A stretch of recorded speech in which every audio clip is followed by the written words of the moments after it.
चलो देखो इसमें क्या होगा। इसमें हालांकि कुछ लोग अभी आंसर बता रहे हैं स्पाइरल बताते हैं। पार्टिकल अगर मैग्नेटिक फील्ड के साथ किसी एंगल पर जाए, जे मतलब अब एग्जांपल के तौर में अगर हम ऐसा मान लें एज एग्जांपल कि magnetic field b suppose y direction में है, इन्हें बी नॉट जे कहते हैं, और जो चार्ज पार्टिकल एंटर कर रहा है उसकी इनिशियल वेलोसिटी में कुछ एक्स कंपोनेंट भी है और कुछ वाई कंपोनेंट भी है। तो अब ट्रेजेक्टरी कैसी होगी इसकी, और स्टार्टिंग पॉइंट 0,0 है,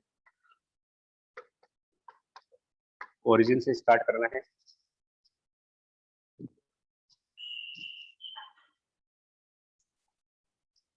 ठीक है, चार्ज और मास सब गिवन है, ये एज एग्जांपल ले रहे हो। सर्कुलर तो हाँ, इसमें दोनों बातें आएंगी एक्चुअल में,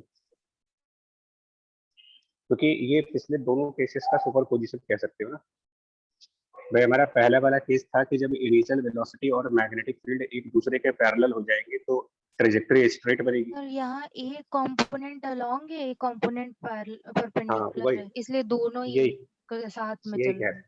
ये दोनों केसेस अच्छा आएंगे। सर, और अगर फील्ड सर जे कैप के अलोंग है क्या? वो मैंने समझ लिया हाँ वो जेड एक्सिस के अलोंग, मैंने समझ लिया गलती से। नहीं जे क्या है तो वाई एक्सिस के लो। और जब इनिशियल वेलोसिटी मैग्नेटिक फील्ड के परपेंडिकुलर थी तो लास्ट क्लास के अंदर ये डिस्कस हो चुका है कि ट्रेजेक्टरी एक सर्किल बनती है जिसका radius mass into velocity u upon charge into magnetic field b के बराबर करता है। Yes sir. Yes sir. सब दोनों लास्ट क्लास में हो चुके हैं। तो इन दोनों का ही सुपर पोजिशन यहाँ पर है, मतलब जो हमारी वेलोसिटी है उसका एक कंपोनेंट ये वाला इस as per this example as per this example हमारा यूएक्स वाला component perpendicular to the magnetic field है, और एज पर द एग्जांपल जो वाई कंपोनेंट देख रहे हो ये parallel to the magnetic field है। यानी कि trajectory by this u x component of velocity, यानी कि वेलोसिटी के उस कंपोनेंट की बात कर रहे हैं जो मैग्नेटिक फील्ड के परपेंडिकुलर है, इसकी वजह से सर्कुलर ट्रेजेक्टरी जनरेट हो जाएगी। और जो यू आई यानी कि मैग्नेटिक फील्ड के पैरेलल जो कंपोनेंट ऑफ द वेलोसिटी है उसकी वजह से हमारे को स्ट्रेट पाथ मिलेगा। और इन दोनों का सुपर पोजिशन करना है। ठीक है, यस सर। कैसे करेंगे बताओ जरा।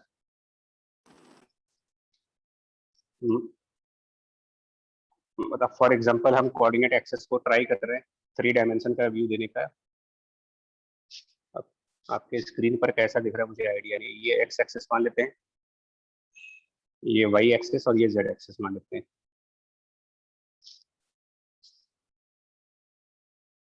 तो ये और एज्यूम कर रहे हैं कि पॉजिटिव चार्ज है और यूएक्स और यूवाई भी पॉजिटिव है। ये सब पॉजिटिव मान के चलो आप, यूएक्स भी पॉजिटिव, यूवाई भी पॉजिटिव, बी नॉट पॉजिटिव है, चार्ज का साइन भी पॉजिटिव है और ओरिजिन से स्टार्ट कर रहे हैं।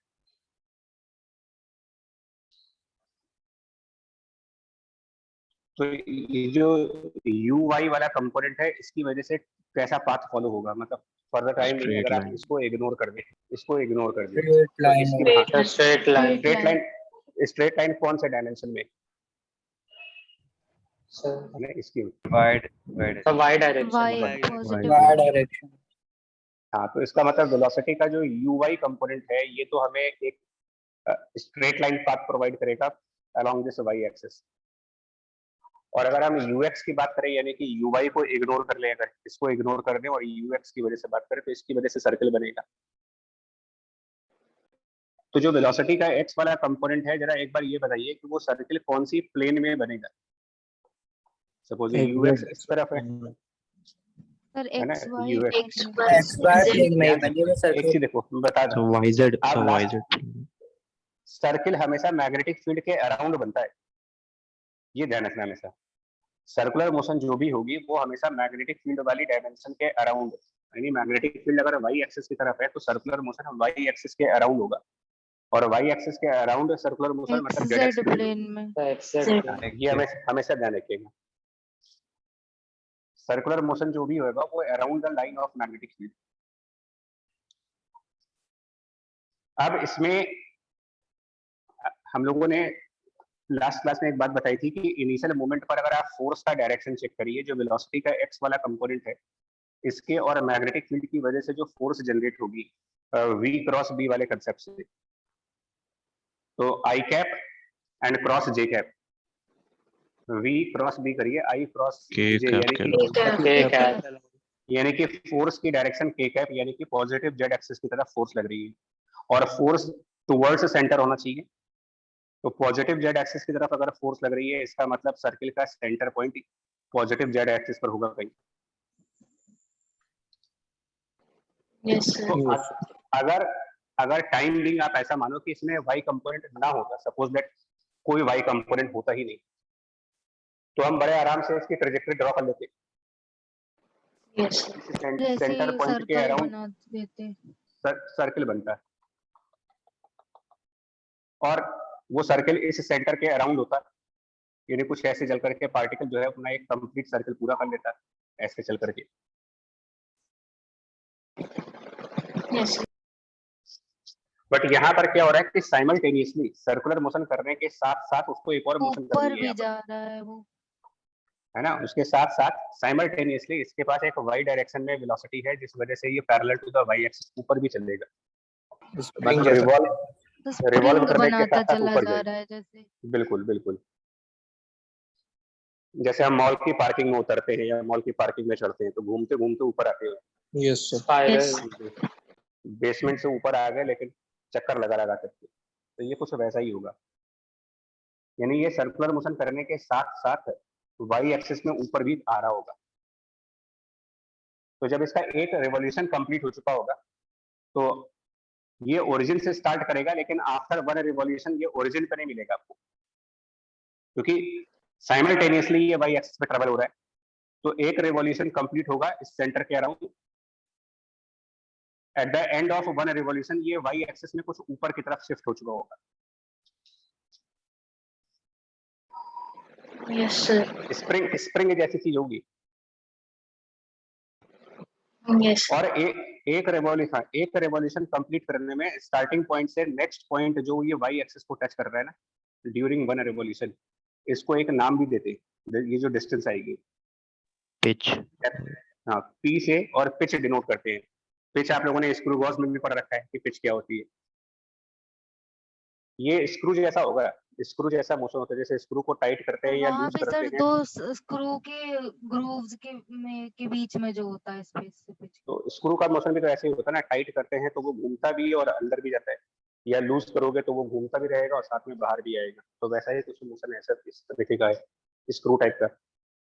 स्टार्ट किया और घूमने के साथ साथ वो ऊपर भी शिफ्ट कर गया। End of one revolution, second revolution start हो जाएगा। इसके बाद सेकंड रेवोल्यूशन के बाद ये फिर इसी तरीके से रिवॉल्व करेगा। At the end of second revolution ये फिर ऊपर चला जाएगा। ये डिस्टेंस भी पिच कहलाएगी। एंड इस तरीके से ये स्पाइरल हेलिकल पाथ कहते हैं इसको, कि ये पाथ जो होगा वो हेलिकल बन जाएगा इसका।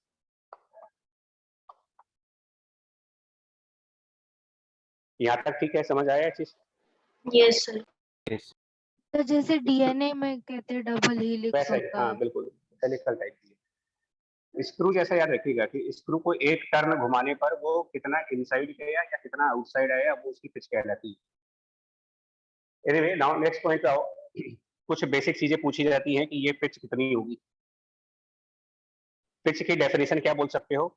Distance moved along the direction of magnetic field during one revolution.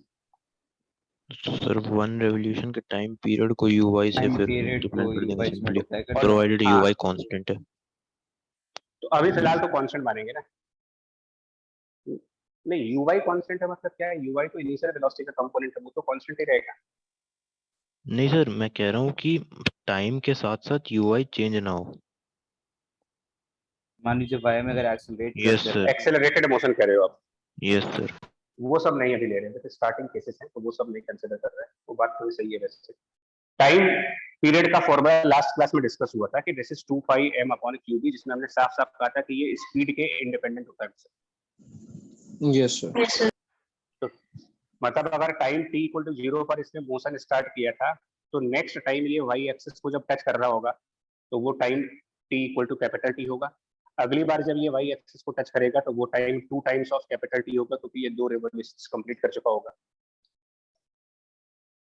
और अगर ये एक यूनिफॉर्म वेलोसिटी से आगे बढ़ रहा है तो 0 से कैपिटल टी के इंटरवल में displacement along the y axis, जिसको पिच कह रहे हो, ये वेलोसिटी का कंपोनेंट वाई एक्सिस की तरफ u y y into 2 into t. Into ये टाइम कैपिटल टी, इसको पिच कह सकते हैं। और ये जो रेवोल्यूशन चल रहा है इसका, ये जो रेवोल्यूशन चल रहा है, ये कितनी रेडियस के रेवोल्यूशन होंगे यहाँ पर? इस तरीके से ये जो गोल गोल घूम रहा है, स्पाइरल पाथ कर रहा है, तो ये कितने रेडियस के रेवोल्यूशन आएंगे? mvx by qb। रेडियस का फॉर्मूला है mu by qb। इसमें m अपॉन qb में कौन सी वेलोसिटी का यूज करेंगे?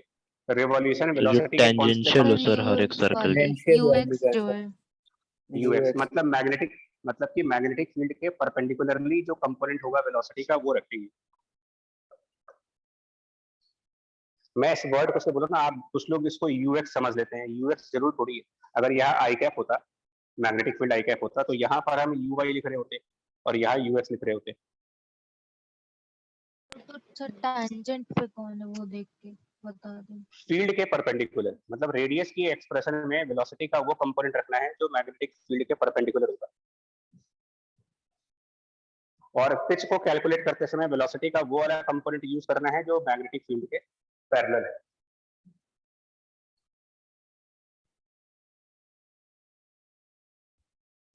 डन यहाँ तक यार? Yes. Yes sir. पक्का ना? Yes. Yes sir. Yes, sir. अच्छा, और अगर मैग्नेटिक फील्ड के अलावा कोई और फोर्स नहीं लग रहा है इस केस में, तो हम ये भी कहेंगे कि पार्टिकल की स्पीड कांस्टेंट चलेगी। और स्पीड ऑफ अ पार्टिकल यहाँ से निकाल सकते हैं, root of speed of the particle root of ux square plus uy square, और उतनी ही स्पीड से ये पार्टिकल चलेगा, मतलब कि ये मोशन विद कांस्टेंट स्पीड होगा। Yes. तो अगर आपसे पूछा जाए कि कितना डिस्टेंस से ट्रेवल किया होगा इसने, डिस्टेंस मूव्ड अगर हमने तो निकालना हो in a given time, suppose t seconds में,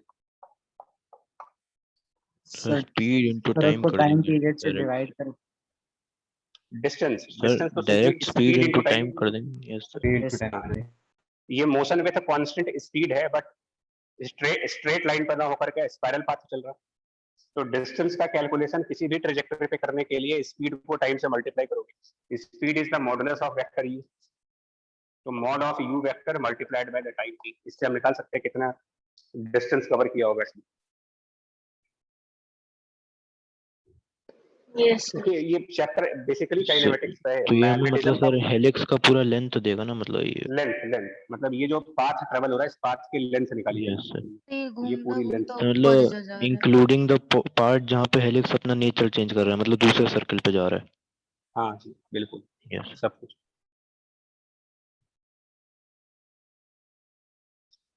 पिच की डेफिनेशन क्लियर हो गई ना यार आपको, कि during one revolution the displacement parallel to the magnetic field called as pitch. Yes sir. Yes. अब अगर आपको ये सब चीजें थोड़ी सी समझ आएंगी तो कुछ और सिंपल एप्टीट्यूड बेस्ड क्वेश्चंस हैं, मतलब ये कह सकते हैं कि ऑब्जेक्टिव बेस्ड क्वेश्चंस। क्या आप बता पाओगे इस पार्टिकल का मैक्सिमम एक्स कोऑर्डिनेट क्या हो सकता है और मिनिमम एक्स कोऑर्डिनेट क्या हो सकता है? सर मिनिमम 0 और मैक्सिमम mv by qb। ध्यान से सोचने दो, और बाकी लोग ध्यान से सोचें, आराम से सोच के बताइए। ये मोशन इन 3 डायमेंशन है, क्योंकि अगर हेलिक्स पे चल रहे हो आप तो एक्स कोऑर्डिनेट भी चेंज होगा, वाई कोऑर्डिनेट भी चेंज होगा, जेड कोऑर्डिनेट भी चेंज होगा। सो मेरा बेसिक एम ये होने वाला है कि मुझे एक्स कोऑर्डिनेट, वाई कोऑर्डिनेट और जेड कोऑर्डिनेट्स की as a function of time value चाहिए। मतलब अगर कहा जाए कि किसी गिवन टाइम के बाद इस पार्टिकल का एक्स कोऑर्डिनेट, वाई कोऑर्डिनेट और जेड कोऑर्डिनेट कैलकुलेट करना है मेरे को,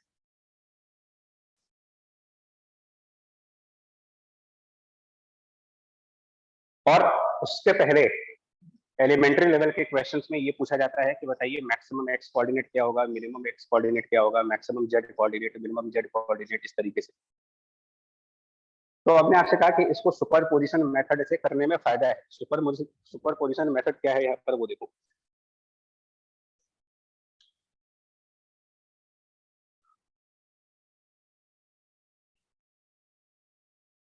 अच्छा एक बात बताइए, प्रोजेक्टाइल का मोशन जब आप करते थे तो मोशन अलोंग एक्स डायमेंशन और मोशन अलोंग वाई डायमेंशन को सेपरेटली सॉल्व नहीं करते थे, यस उन दोनों सर की अलग Yes, अलग। sir. Yes, sir. क्यों करते थे ऐसा कि जब हम एक्स डायमेंशन की मोशन लेते थे तो उसमें हम कहते थे कि एक्सेलरेशन 0 होगा, वाई डायमेंशन की मोशन लेते थे तो उसमें जी का इफेक्ट लेते थे।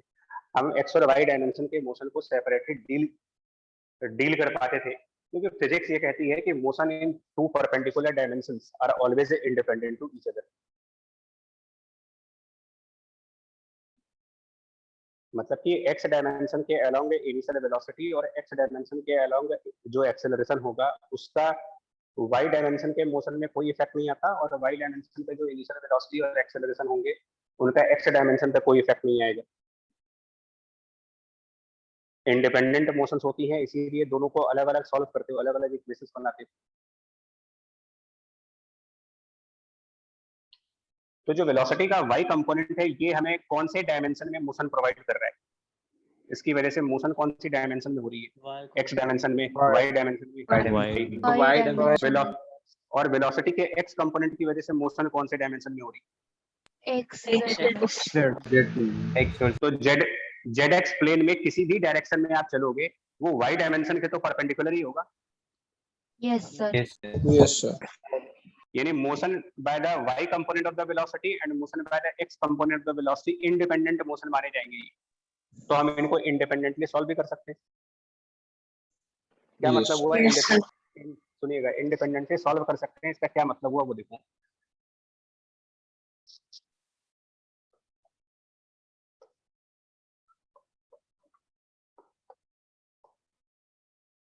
चलिए हम पहले मोशन जो जेड एक्स प्लेन में मोशन हो रहा है उसकी बात करते हैं। हम भूल जाते हैं कि वाई डायमेंशन में कुछ हो रहा है, जैसे प्रोजेक्टाइल में करते हो आपकी वाई डायमेंशन की अलग इक्वेशन, एक्स डायमेंशन की अलग इक्वेशन।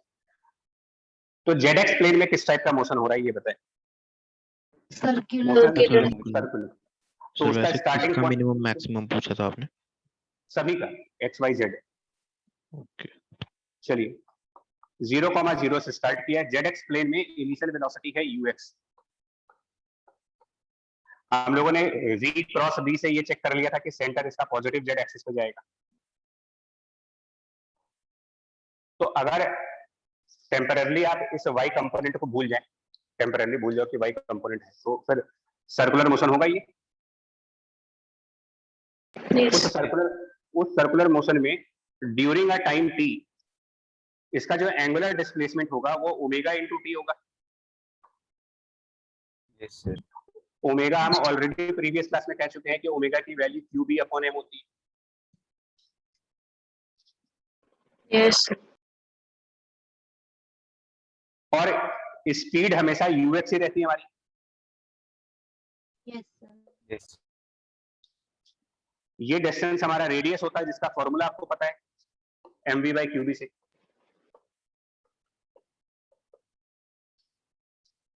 अब क्या निकाल ले सकते हैं, अगर ये r है, ये थीटा है और यहाँ पर पार्टिकल है तो इसका x और z कोऑर्डिनेट कितना होगा ये आराम से निकाल सकते हैं। Yes, sir. इस पॉइंट से z एक्सिस पर परपेंडिकुलर ड्रॉप करिए। ये लेंथ कौन सा कोऑर्डिनेट बताएगी? Perpendicular drawn on the z axis. X sir x coordinate और ये ट्रिग्नोमेट्रिक रेशियो से आ जाएगा। ये r है, ये थीटा है, तो ये लेंथ आप आराम से निकाल सकते हो। r सर sin थीटा होगा, थीटा तो ये इस Yes. पार्टिकल का x कोऑर्डिनेट हो गया। तो x coordinate is r sin theta, जिसमें r की value m ux upon QB sin theta, theta की वैल्यू ओमेगा इंटू टी और ओमेगा की वैल्यू, तो ये सब कुछ सॉल्व हो जाएगा।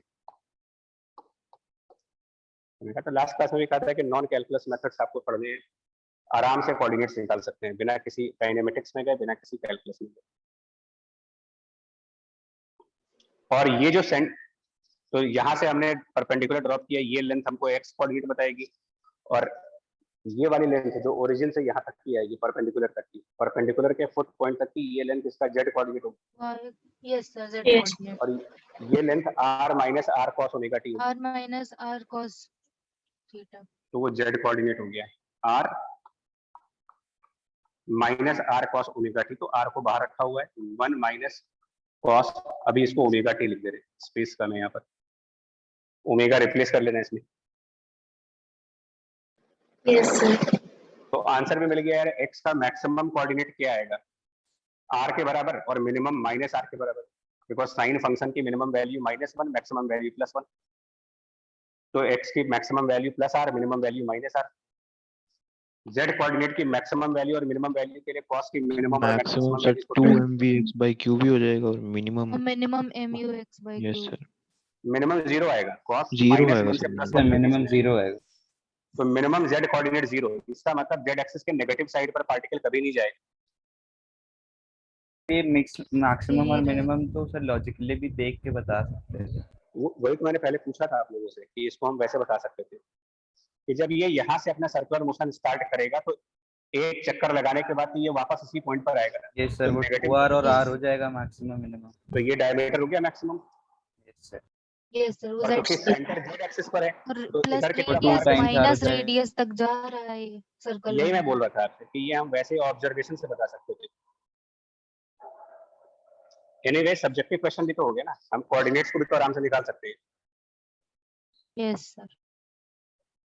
क्योंकि एक बार position coordinate as a function of time आ गए फिर तो हम काइनेमेटिक्स में हम लोग एक्सपर्ट तो ही है। dx by dt से वेलोसिटी का x component, dy by dz by dt से वेलोसिटी का z कंपोनेंट, एक बार और डिफरेंशिएट कर दिया तो एक्सेलरेशन का x कंपोनेंट, एक्सेलरेशन का z कंपोनेंट। मतलब अब काइनेमेटिक्स से रिलेटेड जो भी प्रॉब्लम्स पूछी जाएंगी वो आराम से हैंडल हो जाएगी।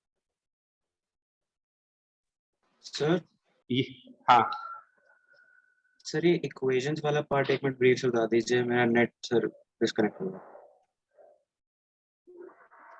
दूसरे एग्जांपल में, इसमें नहीं, क्योंकि ओके सर।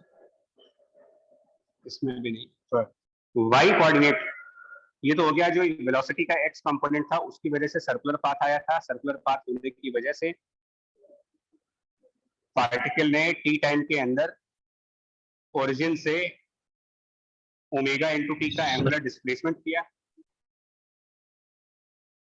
सर y का मिनिमम तो 0 हो जाएगा और मैक्सिमम जीरो टेंड्स से to infinity. Maximum Maximum- infinity हो जाएगा। इन्फिनिटी को ये समझ आया कि नहीं, पहले इसको बताया, इसको आगे बढ़ाओ। आ गया sir. Yes sir Yes, yes. अब आते हैं वेलोसिटी के दूसरे कंपोनेंट uy की वजह से। तो uy इंटू जे कैप, इसको ध्यान देना है। जो मोशन इस वेलोसिटी से होगा वो भी इंडिपेंडेंटली सॉल्व किया जाएगा, और इससे हमको स्ट्रेट लाइन मोशन मिल रहा है parallel to the y axis, बिना किसी एक्सेलरेशन के, क्योंकि वेलोसिटी का ये कंपोनेंट मैग्नेटिक फील्ड के पैरेलल है।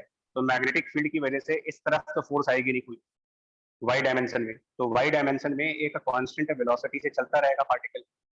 तो टी टाइम के अंदर कितना डिस्प्लेसमेंट कर चुका होगा, तो डिस्प्लेसमेंट वाई जहां पर कांस्टेंट वेलोसिटी है u y multiplied by t. आप और कुछ करना ही नहीं। तो y के मिनिमम वैल्यू 0, मैक्सिमम की कोई लिमिट नहीं है इसकी।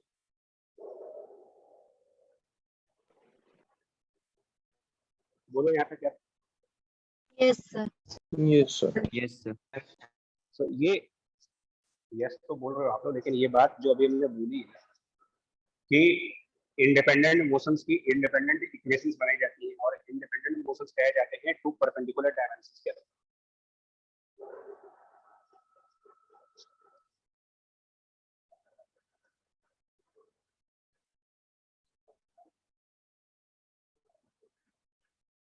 हटा रहे हैं इसको फिर अब। Yes, sir. Yes sir. चलिए आज असाइनमेंट भेज जाएगी इसकी।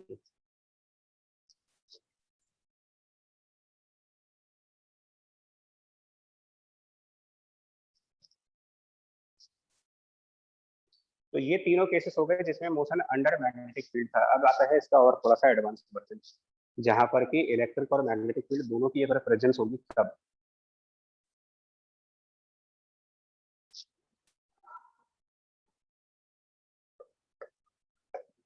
कंबाइंड फील्ड पे आते हैं, यानी कि इलेक्ट्रिक और मैग्नेटिक फील्ड दोनों ही अवेलेबल है हमारे लिए, ई एंड बी बोथ। तो पहली बात तो ऐसे केसेस में हमको नेट फोर्स कैसे निकालेंगे। तो इलेक्ट्रिक फील्ड की वजह से फोर्स लगेगी Q multiplied by, magnetic field की वजह से फोर्स आएगी Q into we cross b. और अगर दोनों ही फील्ड्स काम कर रही हैं तो नेट फोर्स इन दोनों का समेशन हो जाएगी, और इसे आप स्पेसिफिकली लॉरेंज फोर्स का नाम देते हो, जो कि one of the fundamental forces में से है। 4 फंडामेंटल फोर्सेस में से एक ये।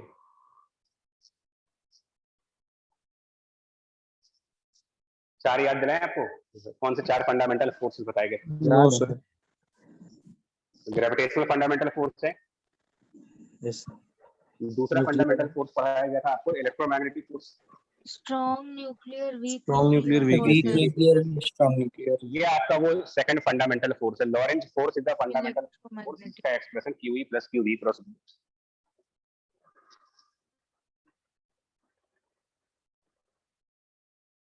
अब इसके तो पहले अंडरस्टैंडिंग करेंगे, लॉरेंज फोर्स को पहले समझेंगे। ये एक रियल फोर्स है, फंडामेंटल फोर्स है, इसकी अब अंडरस्टैंडिंग थोड़ी सी करेंगे। सबसे पहला पॉइंट, मतलब ये एक तरीके से क्वेश्चन आंसर सेशन होगा। क्वेश्चन मैं पुट अप करने जा रहा हूं, आंसर आप बताओगे। देखो, a charged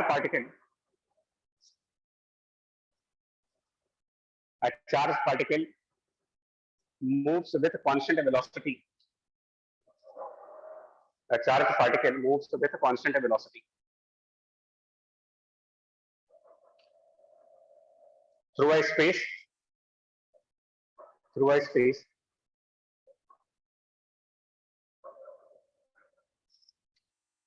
Then the possible situations are.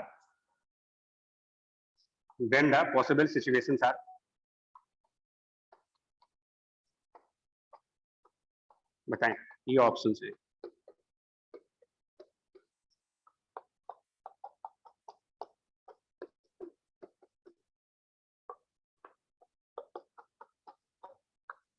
मतलब कि अगर किसी स्पेस में चार्ज पार्टिकल कांस्टेंट वेलोसिटी से चल रहा हो तो क्या क्या पॉसिबिलिटी है? पहली सर ये पॉसिबिलिटी शायद है कि उस HCV का स्पेस में, सवाल है। हाँ जी, उस स्पेस में ना तो इलेक्ट्रिक फील्ड है ना मैग्नेटिक फील्ड है। एक ये पॉसिबिलिटी हो सकता है कि उस स्पेस में इलेक्ट्रिक फील्ड ना हो, मैग्नेटिक फील्ड हो, इस तरीके से। तो क्या क्या पॉसिबल है अगर चार्ज पार्टिकल को एक स्पेस में कांस्टेंट वेलोसिटी पर चलना है तो?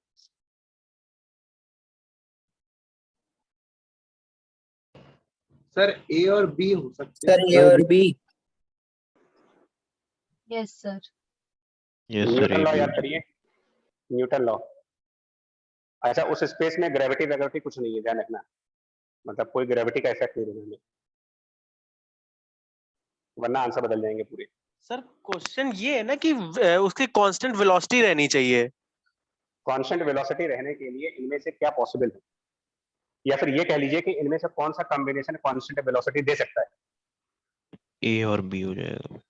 ए और बी दे यस देंगे सर। सर, ए और A और बी। B। और हिंट आपको बता दे रहा हूँ, न्यूटन लॉ और Lorentz force. Yes sir, A में तो सर कोई न्यूटन फोर्स फर्स्ट है लॉ, ही नहीं। हाँ, न्यूटन तो sir first law constant velocity की कंडीशन न्यूटन फर्स्ट लॉ में दी गई है। कांस्टेंट वेलोसिटी तब आती है जब पार्टिकल पर फोर्स 0 लग जाए, और लॉरेंस कह रहे हैं कि फोर्स का ये एक्सप्रेशन है।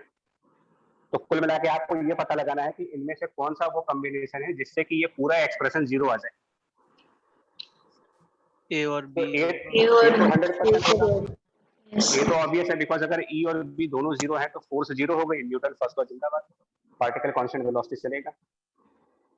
सेकंड, E 0 है, फर्स्ट टर्म इज 0, ये नॉन 0 है, क्या फिर भी हमको 0 मिल सकता है answer? Yes sir, angle Yes, के sir. सर वो parallel फोर्स साइन अगर थीटा parallel 0 हो हो जाएगा जाएगा। सर। है ना, तो साइन पैरेलल। अगर 0 हाँ, कि मान लिया ये नॉन 0 है, लेकिन अगर वेलोसिटी मैग्नेटिक फील्ड के पैरेलल डायरेक्शन में है तो क्रॉस प्रोडक्ट 0 आ जाएगा,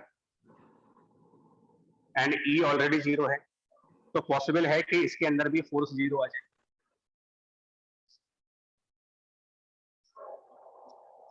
सी ऑप्शन नो सर। क्यों नहीं हो सकता? तो इलेक्ट्रिक फील्ड हमेशा B सर, 0 होने पर से तो नहीं ऑटोमेटिकली हो E कभी 0 हो 0 नहीं जाएगा। होगा अगर ये है तो। सर इक्विलिब्रियम के लिए अगर B 0 होगा तो E को 0 होना ही पड़ेगा सर, क्रॉस प्रोडक्ट में। ये सर ये नहीं हो सकता ना, क्योंकि इस केस में F 0 नहीं बनेगा तब, क्योंकि B 0 होने से Yes, sir. सेकंड टर्म 0 हो जाएगी, बट E के नॉन 0 होने से ये टर्म नॉन 0 रहेगी।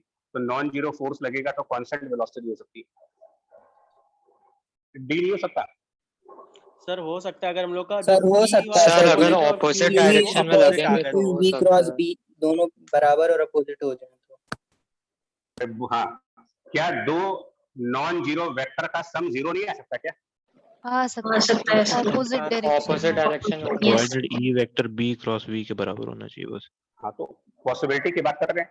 हो सकता है कि यहाँ पर जो वेक्टर बन रहा है और ये जो वेक्टर बन रहा है दोनों सेम वेक्टर बन जाए मैग्नीट्यूड वाइज और इनकी डायरेक्शन अपोजिट आ जाए, Yes, sir. तो पॉसिबल तो डी भी है ना इसका मतलब। सर लेकिन फोर्स तो हमेशा परपेंडिकुलर रहेगी वेलोसिटी की। हाँ, तो चलिए एक एग्जांपल दिखाते हैं। मान लो एक पॉजिटिव चार्ज है, ऐसे देखिएगा, मान लीजिए पॉजिटिव चार्ज है, इलेक्ट्रिक फील्ड डाउनवर्ड डायरेक्शन में लगी हुई है और मैग्नेटिक फील्ड इनसाइड है, क्रॉस मतलब नेगेटिव जेड एक्सिस की तरफ। ये बताओ इस पॉजिटिव चार्ज पर इलेक्ट्रिक फील्ड कौन से डायरेक्शन में फोर्स लगाएगा?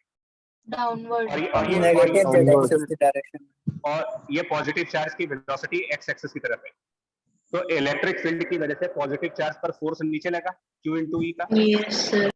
यस और मैग्नेटिक फील्ड की वजह से फोर्स V क्रॉस B करो, I ऊपर की कैप तरफ ऊपर लगेगा। लगेगा। ऊपर क्रॉस माइनस K कैप। जी कैप।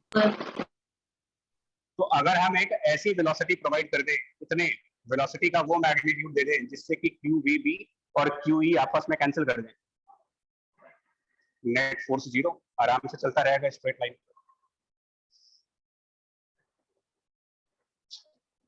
है ना possible? Yes, sir. Question 2. Question 2. A charged particle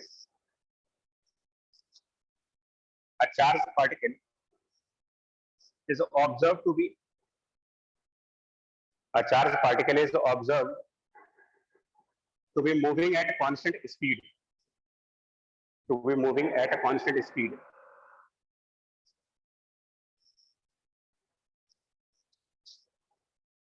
Now the possible situations are, options यही है, same options. Now the possible situations are,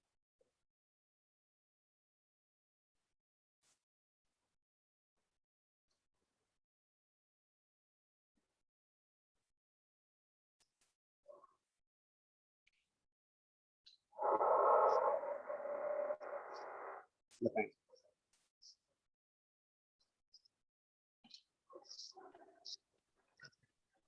sir दोनों क्वेश्चन में फर्क नहीं समझ में आ रहा है क्या होगा। पहले में वाला velocity दे सर दी इसमें है। करना पहला था option नहीं कांस्टेंट होता है। और इसमें ये कहा था कि है ही है वो। कांस्टेंट वेलोसिटी और कांस्टेंट स्पीड में फर्क है। ए और डी पहला होगा। ऑप्शन नहीं होगा। तुम लोग को क्या हो जाता है यार? सर थोड़ा सा टाइम दे दीजिए सोचने का सर। तो फिर हाँ सर रुक जाइए 1 मिनट। एबीडी तो होंगी। जो भी है,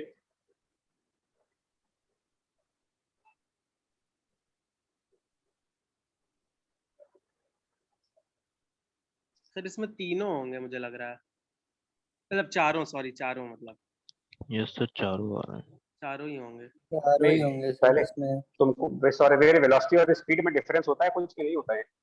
नहीं सर, वो मैंने गलती से दोनों में एक ही चीज लिख ली थी जल्दबाजी में सर, इसलिए गलत हो गया था। वो जल्दीबाजी पेपर में भी करते हो ना, बात तो ये हो रही है। एक बात बताइए, जिन सिचुएशंस में वेलोसिटी कांस्टेंट है, क्या उन सिचुएशन में स्पीड कांस्टेंट नहीं आएगी? बिल्कुल होगी। आएगी सर। ए बी डी तो अभी नहीं होंगे, क्योंकि ये तो वो सिचुएशन थी जिसमें वेलोसिटी कांस्टेंट, Yes, sir. तो स्पीड तो ऑटोमेटिकली कांस्टेंट रहेगी। यस आपको सर। देखना सिर्फ सी ऑप्शन के बारे में कि क्या इस सिचुएशन में कांस्टेंट स्पीड हो सकती है कि नहीं हो सकती। यस सर, अगर QE हमारा V से परपेंडिकुलर हो गया तो यस सर सर, परपेंडिकुलर होगा। डायरेक्शन होगा तो डायरेक्शन चेंज स्पीड नहीं। हाँ, मतलब और अगर हर electric field इंस्टेंट पे मतलब परपेंडिकुलर होना पड़ेगा। हाँ, तो पॉसिबल तो है। देखिए एक यस सर जो पॉसिबल है, क्वेश्चन यस सर। आप इमेजिन करो, न्यूक्लियस के अराउंड इलेक्ट्रॉन का ऑर्बिटल मोशन क्या कांस्टेंट स्पीड पर नहीं होता? Yes. एक स्पेसिफिक ऑर्बिट में अगर ऑर्बिट सर्कुलर मानते हो तो ये नहीं मानते कि इलेक्ट्रॉन कांस्टेंट स्पीड पे चल रहे हैं। Yes sir. Sir. Under the force of nucleus, nucleus electron के बीच कोलम्बिक फोर्स लगता है जो इसको सेंट्रीपिटल फोर्स प्रोवाइड करता है और ये कांस्टेंट स्पीड से रिवॉल्व कर रहा है। तो यहाँ तो फोर्स ऑफ इलेक्ट्रिक फील्ड तो लग रही है, दो चार्जेस के बीच का फोर्स पॉसिबल है।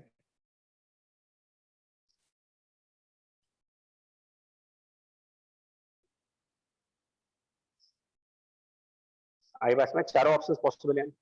Yes Yes, sir. Yes yes sir sir. Yes एक वर्ड भी पूरी प्रॉब्लम को बदल देगा भैया जी का। थर्ड क्वेश्चन,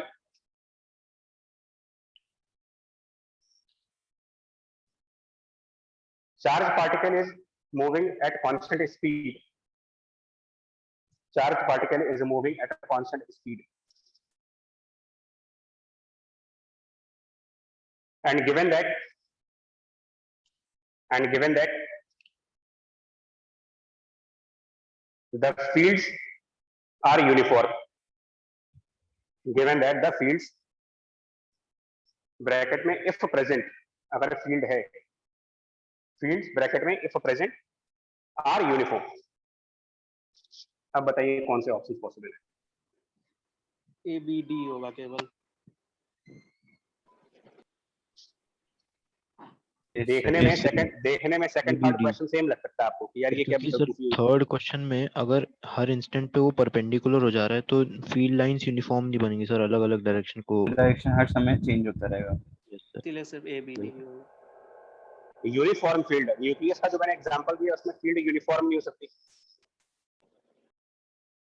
न्यूक्लियस एक पॉजिटिवली चार्ज पार्टिकल है जिसकी इलेक्ट्रिक फील्ड लाइंस रेडियल होती है, तो ये यूनिफॉर्म इलेक्ट्रिक फील्ड तो क्या ही नहीं, यूनिफॉर्म इलेक्ट्रिक फील्ड तो पैरेलल लाइंस के थ्रू आती है।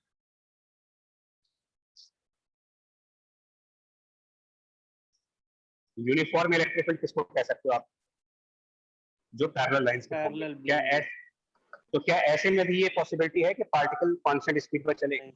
No no sir no sir. इसका आंसर एबीडी होगा।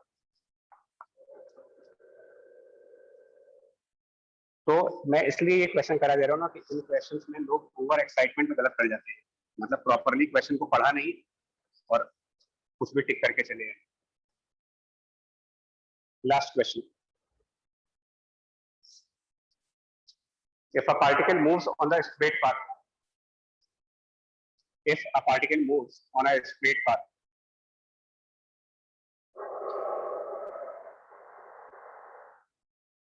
charge particle रहेगा obviously, moves on the straight path. Now again the possible conditions are,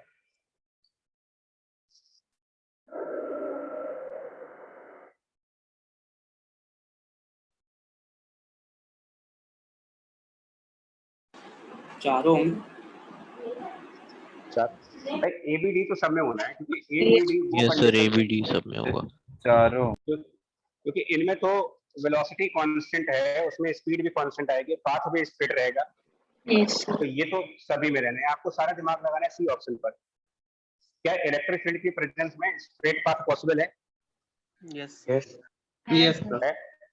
है अगर sir. वेलोसिटी इलेक्ट्रिक फील्ड के अलाउंग, लेकिन सर एक्सेलरेटेड होगा वो। हाँ तो खाली पाथ की तो बात की गई लेकिन है, स्ट्रेट तो होगा ही ना, चाहे एक्सेलरेटेड ही हो। यस सर, पाथ वही कह स्ट्रेट रहे सही है।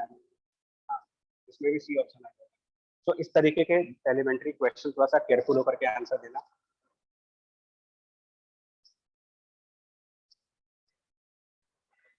चलिए आगे आते हैं।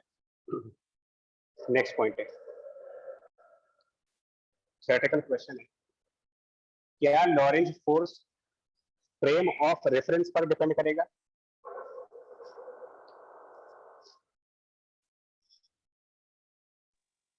यस सर, करेगा तो। सर करेगा।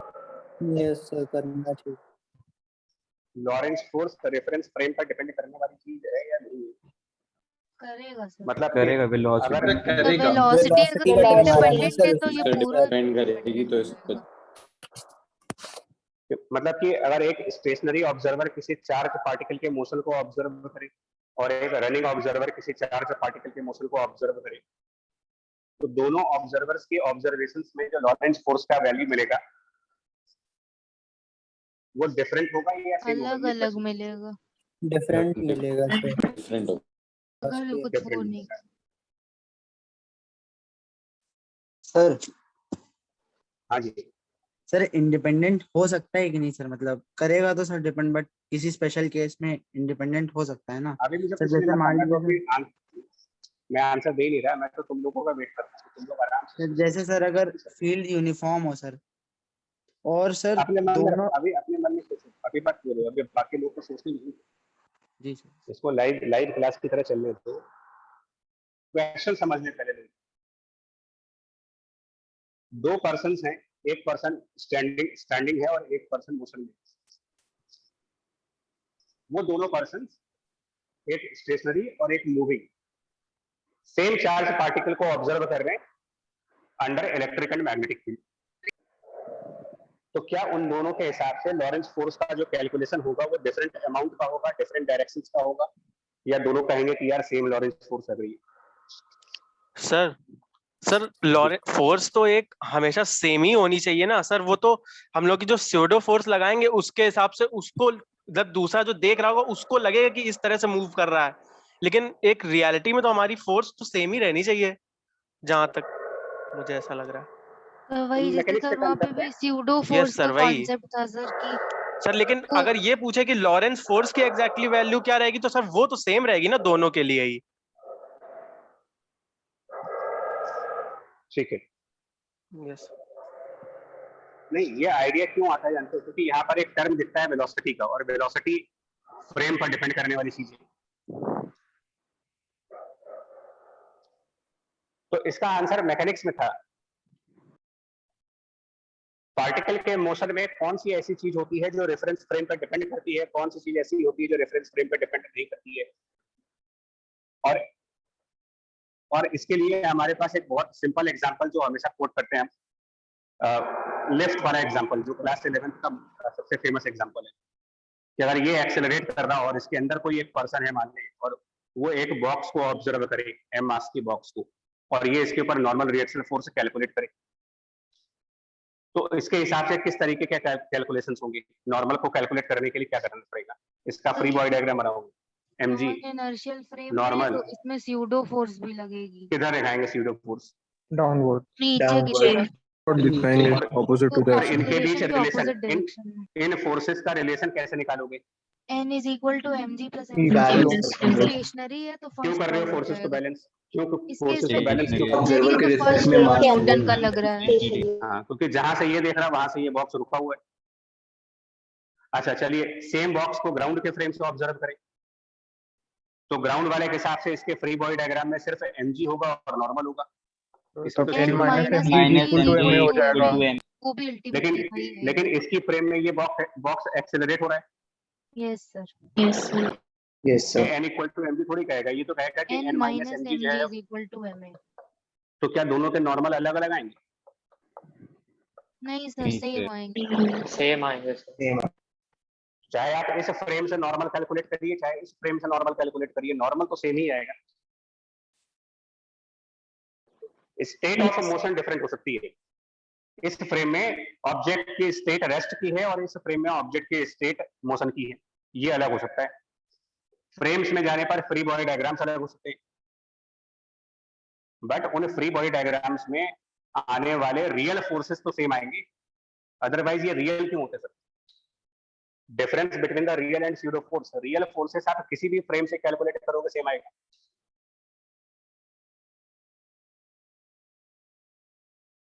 प्रैक्टिकली सोचिए, मैं एक वॉल को 50 न्यूटन से पुश करूं और मेरे बगल से कोई दौड़ के चला जाए, तो क्या मैं 50 न्यूटन के बजाय 20 न्यूटन से पुश कर रहा हूँ उसको? No sir. No sir. अजीब बात है। आप 100 किलो का वेट लिफ्ट कर रहे हो, फिर तो बगल में कोई प्लेन से निकल जाए, हेलीकॉप्टर से निकल जाए, आप 5 किलो का वेट लिफ्ट कर रहे हो, बन रहा कोई सेंस इन चीजों का? No sir. जितने रियल फोर्सेस हैं वो सब के सब फ्रेम इंडिपेंडेंट हैं, और मैंने इसीलिए कहा है कि लॉरेंज फोर्स फंडामेंटल फोर्स में आता है, ये एक रियल फोर्स की कैटेगरी में आता है, इंडिपेंडेंट ऑफ द फ्रेम।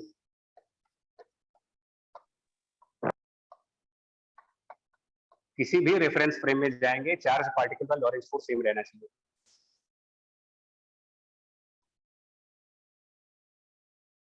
और सिर्फ लॉरेंज फोर्स ही नहीं, कोई भी रियल फोर्स।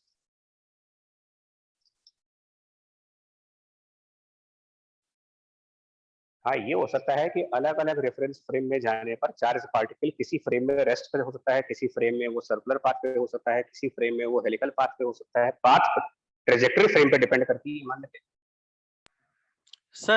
सर तो जब हम लोग लॉरेंस फोर्स निकालेंगे तो सर हम लोग जो वहां पर वी रख रहे हैं तो वो सर मतलब फ्रेम ऑफ रेफरेंस रिलेटिव, मतलब हाँ बिल्कुल, relative to the reference frame रखेंगे। जी सर, वहाँ वी में तो इसकी एक्चुअली बट इसकी डिटेल थ्योरी अलग है ना। एक्चुअली डिटेल थ्योरी, ये तो मैंने क्वेश्चन आंसर के फॉर्म में लिखा है, हमको कोई इसका यूज तो करना नहीं है, हमें इसका कोई यूज नहीं करना है, क्योंकि वो एक और हायर लेवल का कांसेप्ट है। हेलो सर, हाँ। अभी जो आपने mg और नॉर्मल को रियल प्रूव करने के लिए मतलब कैलकुलेशन की थी, ये सर हाँ वो तो रियल है ही। उनके लिए जो कैलकुलेशन किया था, दोनों फ्रेम में इक्वल प्रूफ किया था सर, यही स्पेसिफिकली आप लॉरेंस के लिए करके दिखा सकते हैं? हाँ बिल्कुल कर सकते हैं। लॉरेंस का जो सबसे मेजर कंट्रीब्यूशन आया था, देखिए हमने फंडामेंटल फोर्सेस में इलेक्ट्रोमैग्नेटिक फोर्स पढ़ा है, हमने कभी भी इलेक्ट्रिक फोर्स और मैग्नेटिक फोर्स को बाइफरकेट करके नहीं पढ़ा था। कभी आज तक हमें किसी भी बुक में ये नहीं लिखा है कि फंडामेंटल फोर्स जो होता है 5 है, एक इलेक्ट्रिक एक मैग्नेटिक, दोनों को मिला करके लिखा गया हमेशा। एक्चुअली लॉरेंस के पहले यही माना जाता था कि जो इलेक्ट्रिक फील्ड की फोर्स है और मैग्नेटिक फील्ड की फोर्स है, ये दो इंडिपेंडेंट फोर्सेस हैं।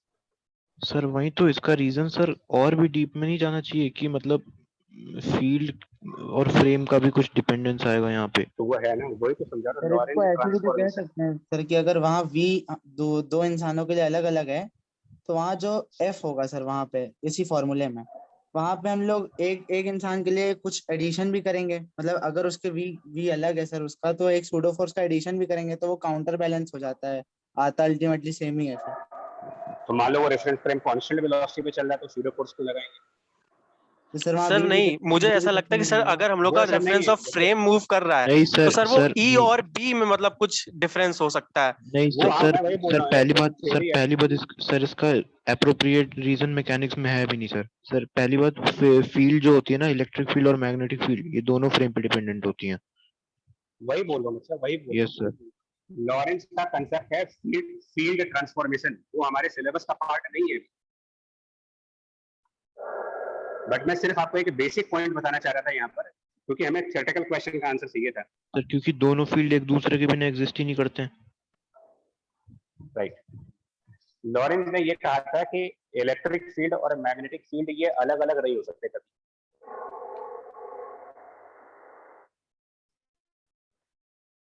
हम इलेक्ट्रोमैग्नेटिक फील्ड कहते हैं, किसी ऑब्जर्वर की नजर में इलेक्ट्रोमैग्नेटिक फील्ड में appear as the electric field, किसी दूसरे ऑब्जर्वर की नजर में it can appear as the magnetic field.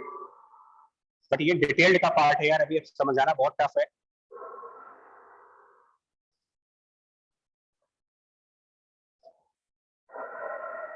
Field transformation imagine करो एक चीज, जैसे थोड़े से सिंपल एग्जांपल से कोशिश कर रहे हैं इसकी। इमेजिन कर लें कि किसी स्पेस में इलेक्ट्रिक फील्ड की वैल्यू 0 है और एक मैग्नेटिक फील्ड है वहां पर इनवर्स डायरेक्शन में। No electric field, magnetic field है, और ये ऑब्जर्वेशंस किसी स्टेशनरी पर्सन की है।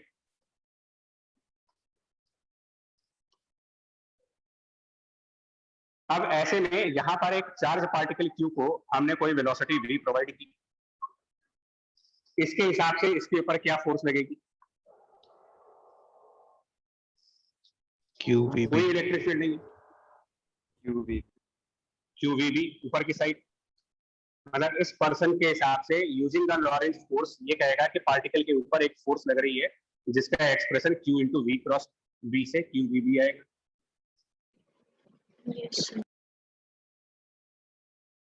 सिमिलर सिचुएशन में सेम स्पेस में, उसी स्पेस में इसी चार्ज पार्टिकल को एक दूसरा पर्सन वॉच कर रहा है और वो दूसरा पर्सन भी इसी वेलोसिटी से आगे चल रहा है। ना इसकी नजर में इस पार्टिकल की क्या वेलोसिटी हुई, इसके हिसाब से इस पार्टिकल चार्ज Q की वेलोसिटी निकालेगा। रेस्ट पे लगेगा रेस्ट पे। इसके फ्रेम में चार्ज के पास वेलोसिटी नहीं है। तो लेकिन मैं कह रहा हूं लॉरेंज फोर्स रियल है। आप किसी भी फ्रेम से देखोगे इस चार्ज के ऊपर आपको फोर्स दिखेगा, QVB दिखेगा इसके ऊपर।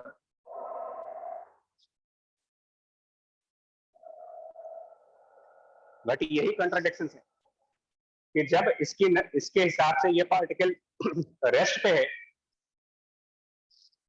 तो V तो 0 होना चाहिए, क्योंकि V क्या है? Velocity of the particle with respect to the observer. Velocity of particle with respect to the observer 0, तो इस हिसाब से यहां पर ये फैक्टर 0 हो गया। लॉरेंज ने इसी प्रॉब्लम को रिजॉल्व किया है, इसलिए अब आप सुनिएगा लॉरेंज की बात, अपनी बात ना सोचो। लॉरेंज ये कह रहे हैं कि ये आदमी ये कहता है कि इलेक्ट्रिक फील्ड 0 है, मैग्नेटिक फील्ड है। ये आदमी कुछ और कह रहा है। ये दोनों आपस में कुछ भी कहते रहे, पार्टिकल पर वही फोर्स यहां भी लग रही है, वही फोर्स यहां भी लग रही है। और एक चार्ज पार्टिकल पर सिर्फ 2 ही फोर्सेस लग सकती हैं, या तो इलेक्ट्रिक फील्ड की वजह से फोर्स लग सकती है या तो मैग्नेटिक फील्ड की वजह से लग सकती है। तीसरी और कोई फोर्स चार्ज पार्टिकल पर लगती नहीं। दुनिया में कहीं भी चार्ज पार्टिकल होगा और उस पर फोर्स है तो या तो वो इलेक्ट्रिक फील्ड की वजह से है या तो मैग्नेटिक फील्ड की वजह से है। इस आदमी से पूछा गया कि ये फोर्स कौन से फील्ड की वजह से लग रही है, क्या जवाब आएगा इनका? क्या ये फोर्स मैग्नेटिक फील्ड की वजह से लग रही? इनके हिसाब से सर नहीं लग सकती। इलेक्ट्रिक फील्ड की वजह से लगती ये कहीं ये देखो स्टेटमेंट सुनो, ये बंदा ये कह रहा है कि फोर्स QVB लग रही है, बट ये फोर्स मैग्नेटिक फील्ड की वजह से नहीं लग रही, लग ही नहीं सकती। मैग्नेटिक फील्ड की वजह से लगने वाले फोर्स में जो वेलोसिटी अपीयर हो रही है, इसके फ्रेम में तो पार्टिकल स्टेशनरी है। यस सर, इसलिए उसके रिस्पेक्ट में एक इलेक्ट्रिक फील्ड भी आएगी। हाँ, लेकिन फोर्स लगना कंफर्म है, क्योंकि लॉरेंज कहते हैं कि भैया हमारी फोर्स रियल है। ये नहीं हो सकता कि यहां कोई और फोर्स और यहां कोई और फोर्स। तो जब वही फोर्स लगनी है बट मैग्नेटिक फील्ड की वजह से लग नहीं सकती, और एक ही पॉसिबिलिटी बची आपके पास, इसका मतलब ये बंदा ये कहेगा कि ये force due to electric field है। फिर फाइट, ये कह रहा है यार इलेक्ट्रिक फील्ड थी ही नहीं वहां पर, ये कह रहा है नहीं यहां पर इलेक्ट्रिक फील्ड है। इनकी नजर में यहां पर इलेक्ट्रिक फील्ड है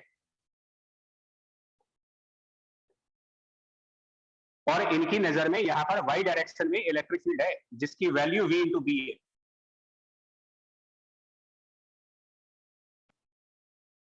अब Q इंटू ई और E की जगह V इंटू बी रखेंगे तो फिर वही फोर्स आ जाएगी। पूरी बात सुनिए वरना दिमाग चकरा जाएगा बिल्कुल। पहला स्टेटमेंट, एक चार्ज पार्टिकल पर लगने वाला लॉरेंज फोर्स सभी ऑब्जर्वर्स के लिए सेम रहेगा। फोर्स का जो कॉज है, मतलब उसको एक्सप्लेन करने का तरीका कह सकते हो। Both will observe same force but they will explain in the different way. ये क्या कह रहे हैं? This force is due to the magnetic field. ये क्या कह रहे हैं? This force is due to the electric field. मतलब कि फ्रेम ऑफ रेफरेंस बदलने पर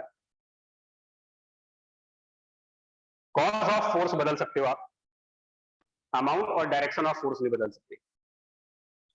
मतलब जो फोर्स किसी एक फ्रेम में फोर्स ऑफ मैग्नेटिक फील्ड दिख रही थी, वही फोर्स किसी दूसरे फ्रेम में फोर्स ऑफ इलेक्ट्रिक फील्ड दिख सकती है। और आप ये भी कह सकते हो एक फ्रेम में 0 इलेक्ट्रिक फील्ड दिख रही थी, दूसरे फ्रेम में नॉन जीरो इलेक्ट्रिक फील्ड दिख रही है, यानी कि इलेक्ट्रिक फील्ड की प्रेजेंस फ्रेम पर डिपेंड कर रही है। ये थोड़ी हायर लेवल की फिजिक्स है, बहुत ज्यादा हायर लेवल की फिजिक्स है। इसको लॉरेंस ट्रांसफॉर्मेशन कहा गया। सर मतलब यहाँ पर इनिशियली हम कुछ डिफाइन नहीं कर सकते थे कि इलेक्ट्रिक फील्ड 0 होगी, मतलब सिर्फ एक पर्सन के रिस्पेक्ट में बोला था। ये कोई नहीं बता सकता कि इलेक्ट्रिक फील्ड है कि मैग्नेटिक फील्ड है। जो फील्ड आपकी नजर में इलेक्ट्रिक फील्ड है, हो सकता है मेरी नजर में वो मैग्नेटिक फील्ड हो।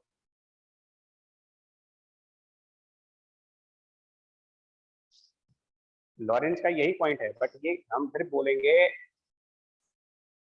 ना, तो बहुत ज्यादा मुझे इसकी नीड है। यस सर, पूरा ट्रांसफॉर्मेशन में आता है सर।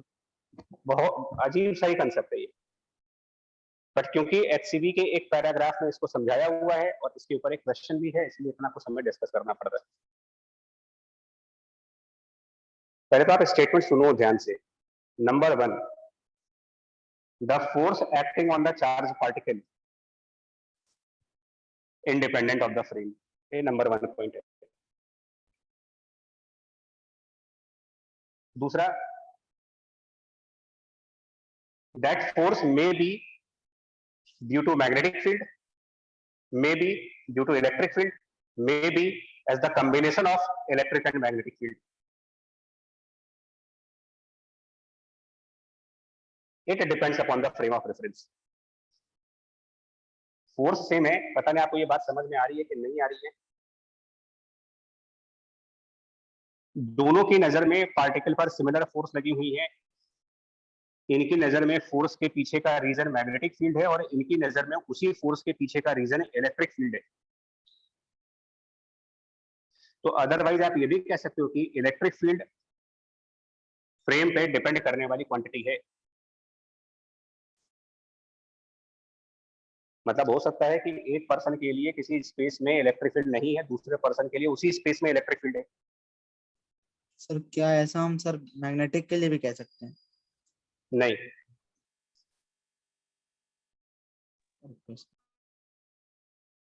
वो नहीं कह पाएंगे।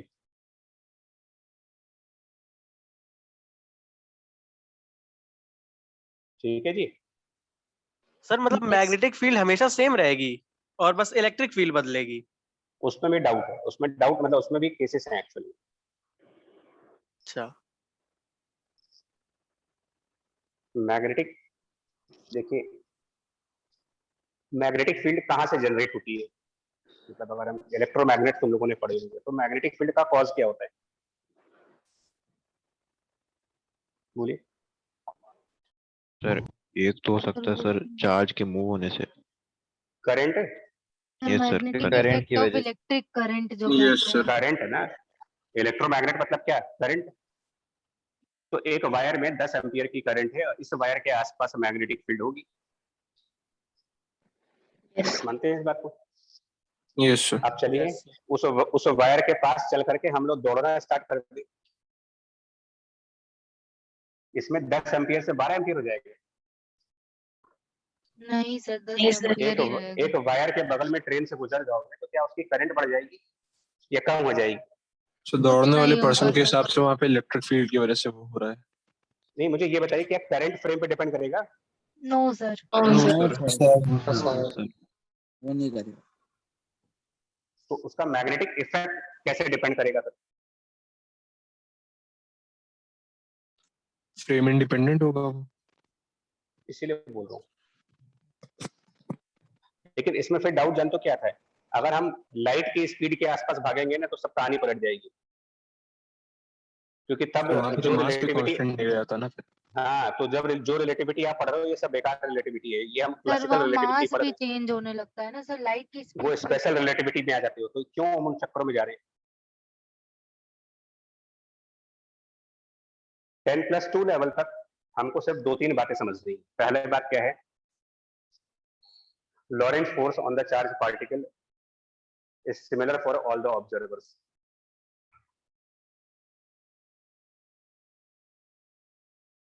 दूसरा point, bifurcation of the Lorentz force.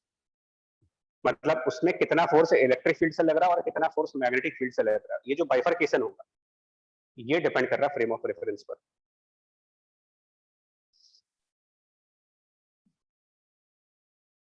जैसे मान लीजिए एक तीसरा ऑब्जर्वर है, इमेजिन करते हैं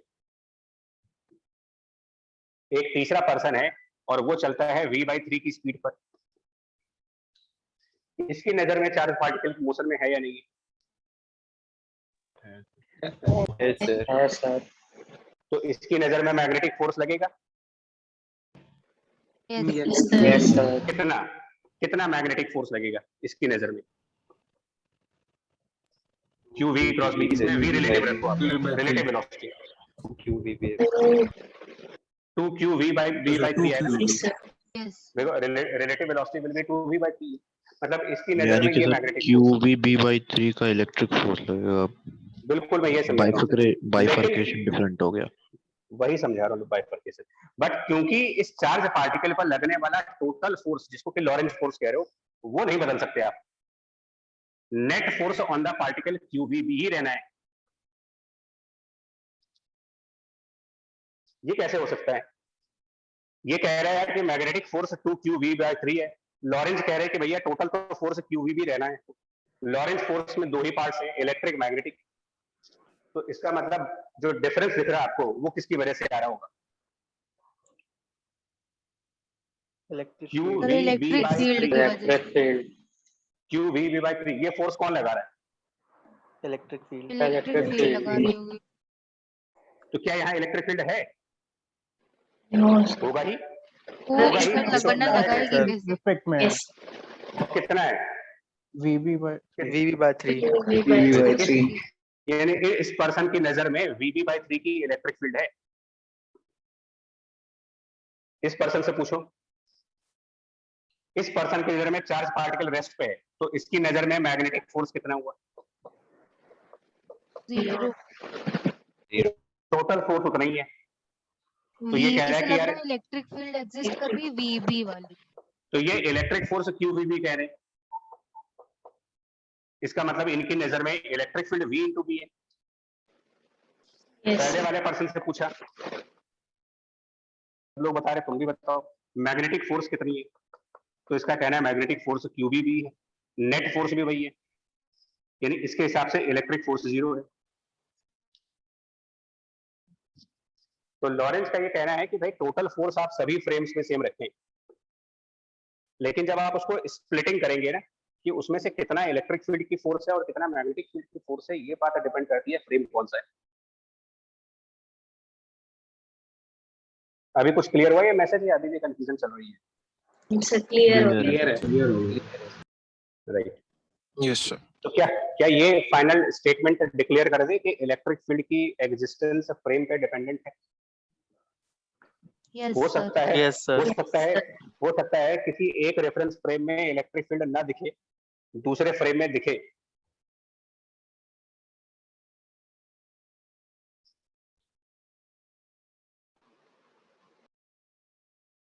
बोलिए। तो ये चीज मैग्नेटिक के लिए भी तो कह सकते हैं, मतलब यस सर, वो कंफ्यूजन भी हो रही है। करंट का तो कंफ्यूजन हो रही तो भैया सुनोगे आप ना, आपको लॉरेंज थोड़ी बनना है, क्योंकि उसके लिए मैं उस तरीके की फिजिक्स तो पूरी पढ़ा नहीं सकता इस टाइम पर। जो आपको मैं रेफरेंस बता रहा हूँ, आप लॉरेंज ट्रांसफॉर्मेशन कहीं भी सर्च कर लो बुक्स में, नेट पे, एक्सप्रेशन देख के ही jot down. Einstein special theory of relativity लगाएं। जिस आदमी का नाम सुनते ही डर लगता है,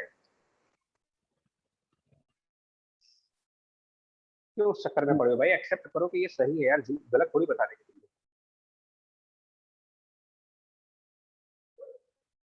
और हमें इन सब का कोई काम थोड़ी है, हमें सिर्फ आपको ऑब्जेक्टिव क्वेश्चन के आंसर के लिए बोल रहा हूँ।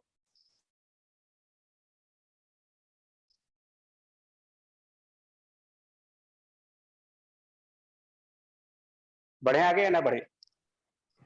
Yes sir. ठीक है।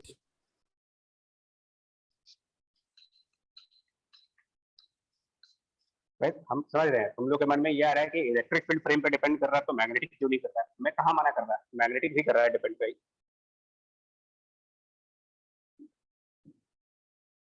मैं फील्ड की बात ही नहीं कर रहा, मैं कह रहा हूं फोर्सेस की बात कर रहा हूं। फोर्स बाय इलेक्ट्रिक फील्ड और फोर्स बाय मैग्नेटिक फील्ड, क्या ये दोनों बातें फ्रेम पर डिपेंड नहीं कर गई है? Yes yes yes yes sir. उनका समेशन नहीं कर रहा।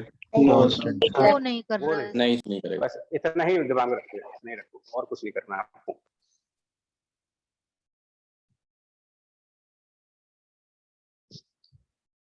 ये लॉरेंस फोर्स के कैरेक्टरिस्टिक प्रॉपर्टीज में आता है सर।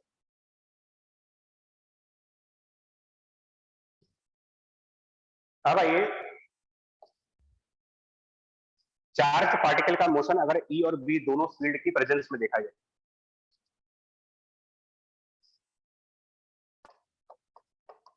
ठीक है, मोशन ऑफ चार्ज पार्टिकल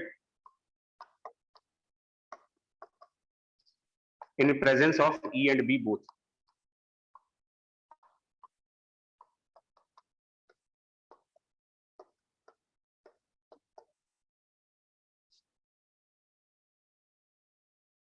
कैसा आएगा? तो इसके न जाने कितने केसेस हैं, क्योंकि ये तो डिपेंड करता है कि ई और बी दोनों किन डायरेक्शंस में है। सर यहाँ उस पर केस हमारे में पास सिंपल काइनेमेटिक्स लगाना पड़ेगा फिर तो। सिचुएशन 1, सपोज आप एक ऐसी सिचुएशन को हैंडल कर रहे हो जहां पर ई और बी पैरेलल है, मतलब सेम डायरेक्शंस में।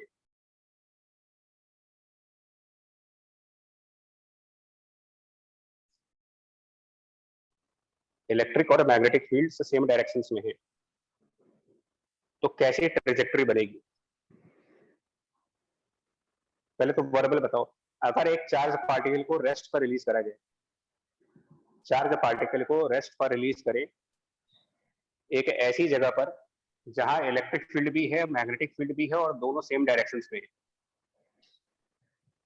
क्या पाथ फॉलो होगा? Straight line. Straight line.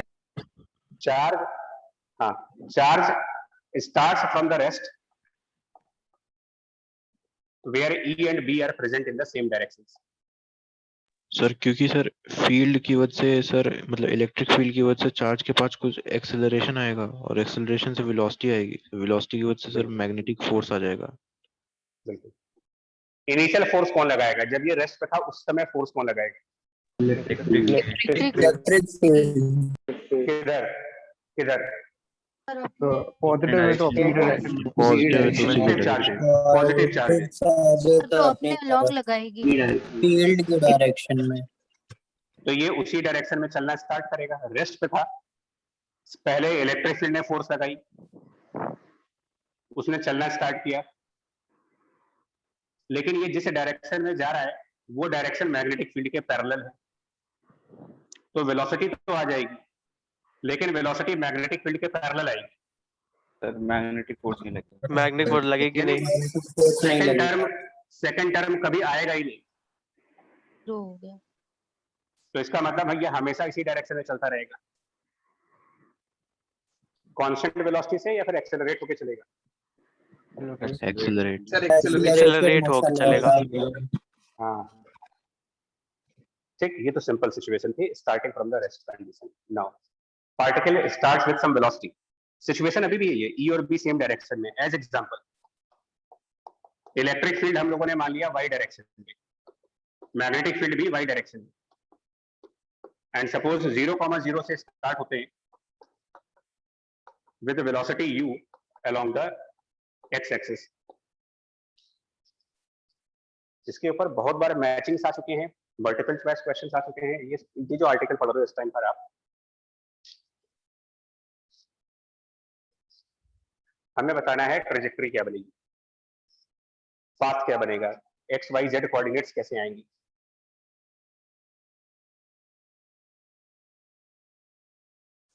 अब सुनिए, थोड़ा टाइम दे दीजिए सर सोचने को। हाँ करो। इसमें भाई स्पाइरल वाला बनेगा? सर स्पाइरल टाइप का बनेगा सर, मतलब स्पाइरल वो वाला टाइप का ही हेलिक्स बनेगा। बनेगा जो पिछले वाले केस में बना था सर। अगर हम कहें कि मतलब क्योंकि सिर्फ फोर्स अगर लग जाएगा ना सिर्फ ऊपर की डायरेक्शन में, वाई की डायरेक्शन में, तो इसलिए सेम नहीं बनेगा, और बाकी चीजें तो सेम ही रहेंगी। सर अब बोले सर।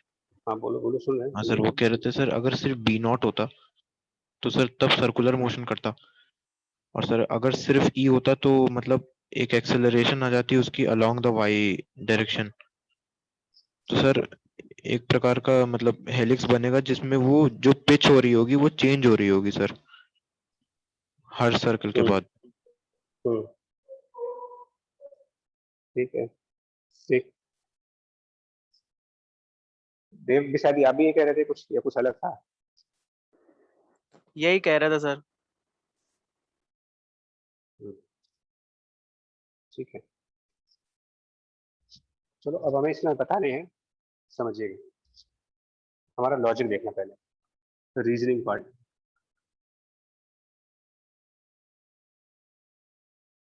ये क्रॉस प्रोडक्ट है, ये 100% श्योर है कि जो मैग्नेटिक फोर्स आएगी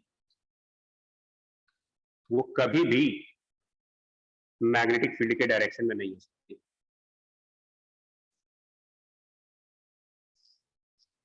क्रॉस प्रोडक्ट हमेशा परपेंडिकुलर आता है बी के। एग्रीड इस पे? Yes sir. Electric force will always be along the electric field.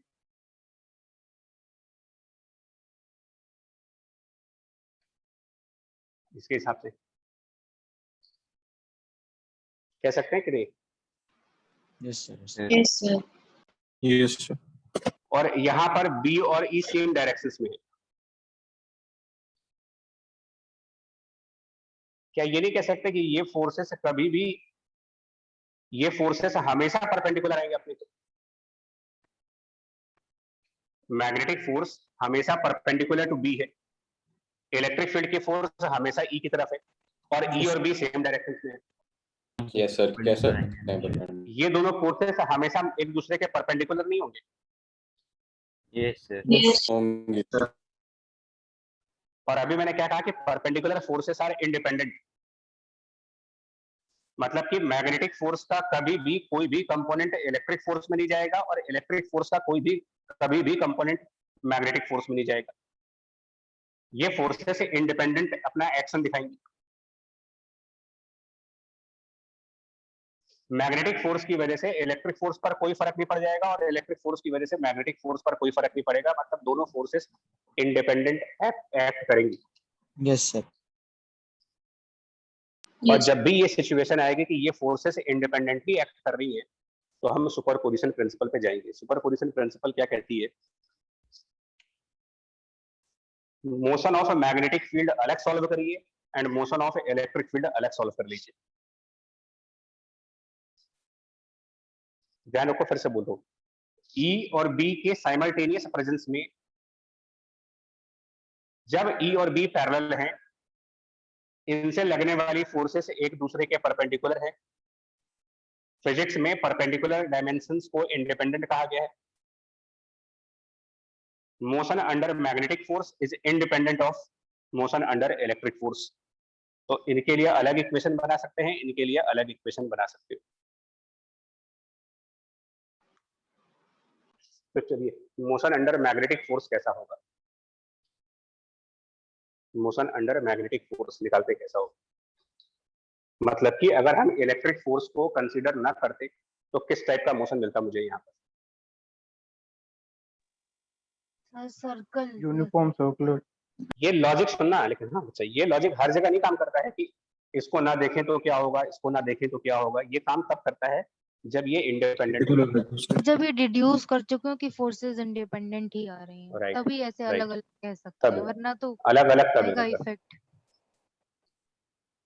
मतलब कि एक बार हम सिर्फ मैग्नेटिक फील्ड कंसीडर करते हैं, एक बार हम सिर्फ इलेक्ट्रिक फील्ड कंसीडर कर लेते हैं। तो चलिए पहले मैग्नेटिक फील्ड कंसीडर करके देखते हैं कि अगर सिर्फ मैग्नेटिक फील्ड कंसीडर करते और इलेक्ट्रिक फील्ड को इग्नोर कर देते, बताओ क्या सिचुएशन बन जाती?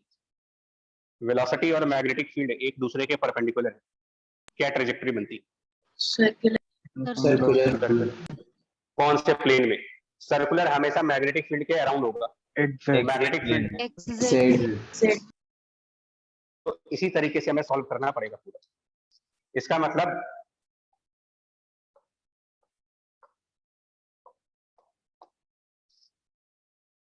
जेड एक्स प्लेन में एक सर्कुलर पाथ बनेगी।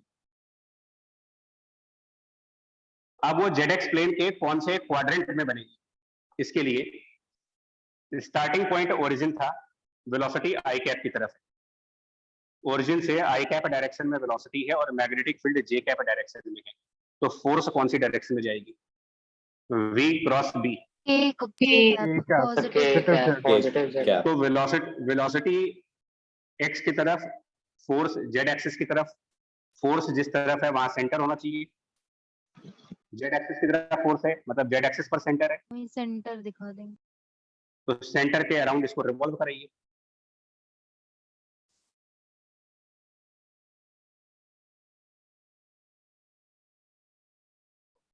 ऐसे में t टाइम बाद इसके क्या कोऑर्डिनेट्स आएंगे?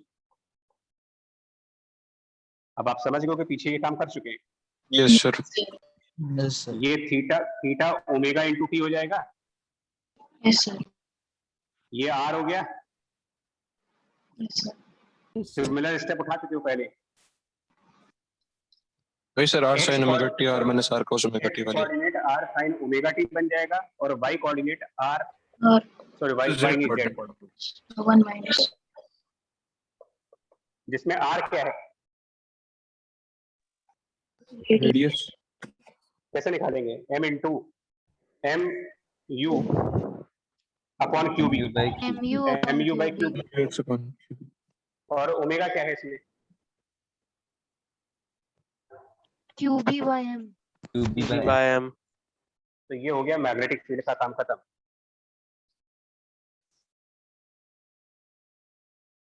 अब आइए इलेक्ट्रिक फील्ड। इलेक्ट्रिक फील्ड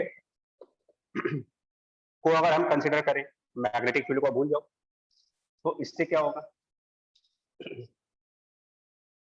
मतलब effect of electric field, effect of y axis के अलोंग फोर्स लगेगा। Effect of electric field is that it will accelerate the particle along y direction. Yes sir. तो y direction में जो displacement आएगी उसकी क्या equation बनेगी? ध्यान देना, y डायरेक्शन में जो मोशन हो रहा है उसमें मैग्नेटिक फील्ड का कोई कंट्रीब्यूशन नहीं होगा। हाफ AT स्क्वायर वाला लगा लेते हैं इक्वेशन।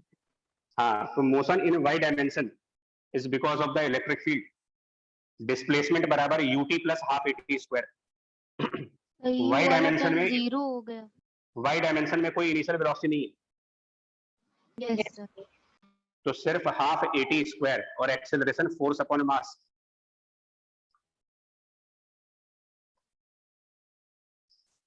ये तीनों कोऑर्डिनेट्स आ गए इसके। ओवरऑल मोशन कैसा होगा इसका? दोनों आप साइमल्टेनियस देखो, ये इलेक्ट्रिक फील्ड से ये डिस्प्लेसमेंट आ रही है, मैग्नेटिक फील्ड से ये दोनों आ रहे हैं। अब दोनों अगर साथ स्प्रिंग टाइप की बनेगी बट पिच अलग अलग हो जाएगी। पिच अप बढ़ता जाएगा, सिलिंड्रिकल हेलिक्स टाइप। तो ये जेड में रिवॉल्व करने के साथ वाई एक्सिस पर आगे जाएगा, बट ध्यान दीजिएगा वाई एक्सिस में इसकी वेलोसिटी, एक्सेलरेटेड मोशन है। हाँ वाई एक्सिस में ये एक्सेलरेट भी हो रहा है इलेक्ट्रिक फील्ड की वजह से। मतलब स्पाइरल घूमने के साथ साथ आपकी स्पीड बढ़ती जा रही है। तो अगला वाला चक्कर जब लगेगा उसके बाद की जो पिच आएगी, क्या जितनी पिच पहले रिवॉल्यूशन में आई थी उतनी ही पिच आएगी सेकंड रिवॉल्यूशन में, या उससे ज्यादा आएगी या उससे कम आएगी? ज्यादा आएगी। सर तो helical with increasing pitch. Yes. और हमारा काम सिर्फ ये था, हमें कोऑर्डिनेट्स निकाल के आपको देने थे, सिंपल तरीके से वो बता दिए कैसे निकाल सकते हैं।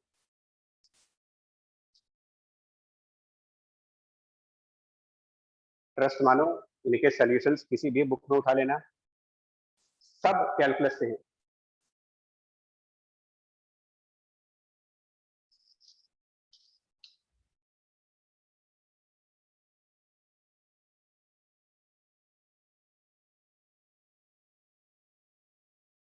मूव करें आगे यार। Yes yes sir. और अब आज बता रहा हूँ, आज और कल में आप सब कुछ छोड़ छाड़ के ये 2 लेक्चर्स पहले रिवाइज करें। जो कुछ भी फिजिक्स में अगर आप पहले कुछ कर रहे हो, 11th का पढ़ रहे हो या उधर कुछ कर रहे हो, छोड़ छाड़ दीजिए उसको।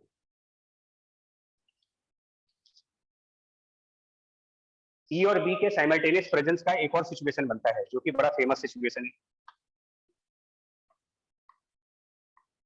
सिचुएशन जब ई और बी एक दूसरे के परपेंडिकुलर है, सर इसको बोलते हैं, इलेक्ट्रोमैग्नेटिक वेव्स में यही रहता है। हाँ, इसको बोलते हैं क्रॉस्ड फील्ड। क्रॉस्ड फील्ड का मतलब होता है ई और बी एक दूसरे के परपेंडिकुलर है। ऐसी सिचुएशन में चार्ज पार्टिकल की पाथ क्या बनती है? सर हेलिक्स का रेडियस बढ़ता रहेगा शायद। नहीं जी, ध्यान से भाई साहब, ध्यान से। सर थोड़ा सोचने दीजिए। हेलिक्स नहीं बनेगा। ये ध्यान को बता रहे हैं, इतनी जल्दी आंसर मत दो आप। पहले ये बता दीजिए सर, इनिशियल सिचुएशन क्या है सर? पार्ट वही तो मैं बोले यार। हाँ, ये लोग बिना इनिशियल वेलोसिटी को जाने समझे ट्रेजेक्टरी बता देते सर हैं। वही सर, वो जानना जरूरी होता है थोड़ा सा। मैं पहले ही बोल चुका हूँ कि ट्रेजेक्टरी इस बात पे भी डिपेंड करेगी कि इनिशियल वेलोसिटी क्या है।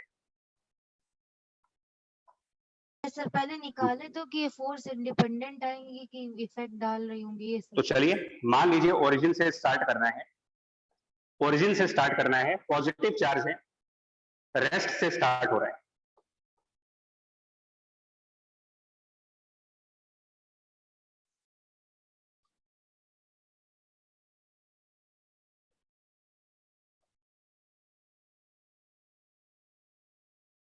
हमें यह बताना है कि इसकी ट्रेजेक्टरी क्या होगी। ओरिजिन से स्टार्ट हुआ है, इनिशियली कोई वेलोसिटी नहीं है और दो इलेक्ट्रिक मैग्नेटिक फील्ड है। सपोज दैट इलेक्ट्रिक फील्ड जो है वो वाई एक्सिस की तरफ है और magnetic field positive Z axis, जिसको डॉट से रिप्रेजेंट करेंगे। सर हाँ जी, एक मिनट भी सुन रहे हैं आपकी बात, पहले क्वेश्चन समझा दें। A charge particle with positive charge start from the origin without a velocity. There exists electric field parallel to the y-axis. There exists magnetic field parallel to the positive z-axis, denoted by dot. Trajectory. Trajectory में जाने से पहले तो आपसे ये पूछा जाएगा कि इसका मोशन 1 डायमेंशन में होगा, 2 डायमेंशन में होगा या 3 डायमेंशन में होगा। सर इसका 2 डायमेंशन में होगा सर, और कुछ कर्व टाइप का बनेगा। हाँ, कर्व का नाम नहीं पता सर, कर्व का नाम बता भी नहीं सकते ऐसे ना। 2 डायमेंशन में होगा। हाँ सुनो, ये रीजनिंग बताने से क्या होता है, मैं बता कि आपके जेई के ऑब्जेक्टिव क्वेश्चन बिना कैलकुलेशन से ही सॉल्व हो जाते हैं, रीजनिंग स्ट्रांग हो जाएगी। इस बार क्या रीजनिंग लगाएंगे? सर इस बार ये लगा सकते हैं कि अगर सिर्फ मैग्नेटिक फील्ड होती तो सर ये सर्कुलर मोशन करने की सोचता, मतलब चूंकि इलेक्ट्रिक फील्ड भी आगे तो आगे भी बढ़ेगा। तो बट उसके पहले ठीक है, ये बताइए जो मैग्नेटिक फोर्स आएगी वो कौन से डायमेंशन में कभी नहीं आएगी? किधर आएगी ये नहीं पूछा आपसे, किधर नहीं आएगी? सर उस डायमेंशन में जहाँ पे जेड में, जेड में जहाँ बी है, ये क्रॉस है, बी है, बी जेड एक्सिस पर है। तो ये तो हमको 100% श्योर है कि ये कभी भी जेड एक्सिस पर नहीं होगा, कहीं भी वो जेड एक्सिस पर नहीं हो सकता कभी, क्योंकि जेड एक्सिस पर मैग्नेटिक फील्ड है। इलेक्ट्रिक फील्ड की फोर्स हमेशा ही उसी डायमेंशन में रहेगी जिस डायमेंशन में इलेक्ट्रिक फील्ड है। वाई में होगी, Y dimension.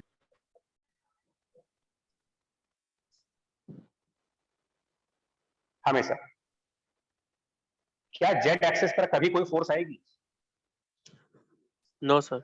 Mental ability question है। एक फोर्स हमेशा वाई पर है और एक कभी भी जेड पे नहीं है। जेड पे तो इसका मतलब नहीं आएगी। इसका मतलब कभी भी जेड एक्सिस पर फोर्स नहीं बनेगी और इनिशियल मूवमेंट पर कोई वेलोसिटी भी नहीं है जेड एक्सिस की तरफ। तो क्या जेड एक्सिस पर मोशन होगा? No sir. जिस डायमेंशन नो में सर नहीं होगा। कोई इनिशियल वेलोसिटी नहीं हो और जिस डायमेंशन में कभी कोई फोर्स भी ना आए, जेड एक्सिस पर कभी मोशन नहीं होगी इसमें। क्योंकि किसी भी डायमेंशन में मोशन करने के लिए या तो कुछ वेलोसिटी चाहिए या कुछ एक्सेलरेशन चाहिए। तो क्या मोशन होगा मुझे नहीं मालूम। ऑप्शन एलिमिनेशन में फायदा करती है ये सब चीजें कि जेड एक्सिस पर तो नहीं जाएगा ये, यानी कि motion of particle will be 2 dimensional, X Y plane में होगा।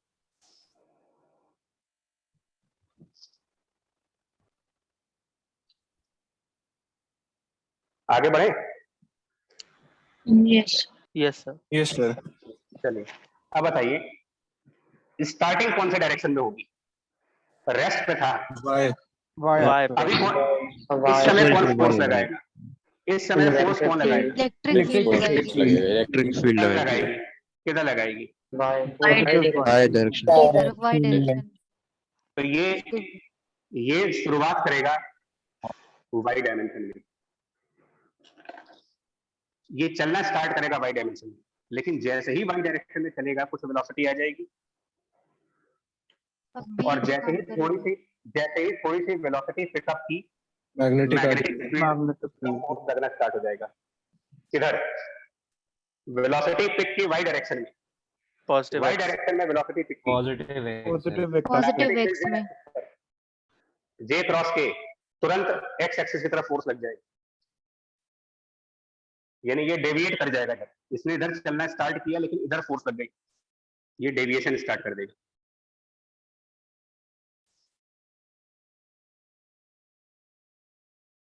समझ पा रहे इसको?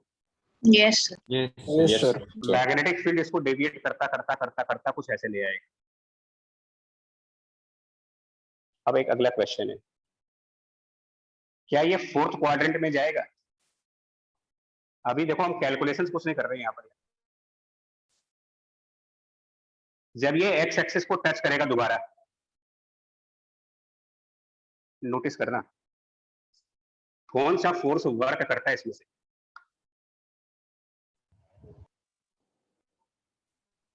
इलेक्ट्रिक या मैग्नेटिक?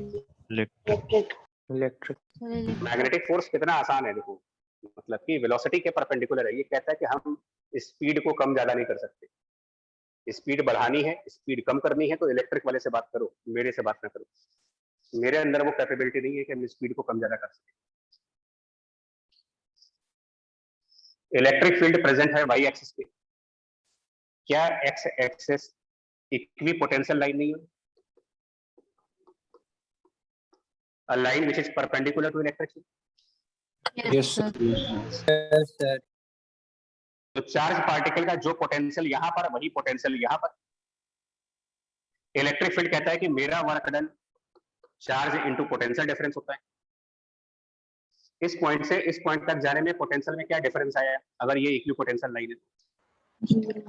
वो भी कोई वर्क नहीं करेगा। तो जब किसी ने कोई वर्क किया ही नहीं तो चेंज ऑफ काइनेटिक एनर्जी होगी नहीं। जिस स्पीड पर थे उसी पर लौट आए, वापस रेस्ट पे आ गए, फिर यही कहानी रिपीट होगी और ये इसी तरीके से चलता रहेगा। ऐसे साइन का मॉड ले लिया। हाँ। नहीं, साइन का मॉड भी कह सकते हो, वैसे ये साइक्लॉइड कहलाते हैं। ये सब आगे प्रूफ करेंगे। मैं तो आपको सिर्फ रीजनिंग बता रहा हूँ कि कहाँ नहीं, क्या क्या नहीं हो सकता। मुझे अगर ऑप्शन छांटने पड़ जाए तो रोलिंग मोशन में भी साइक्लॉइड बन रहे हैं। सर रोटेशनल मैकेनिक्स में साइक्लोइड वही तो करना है, वही पढ़ना है आगे।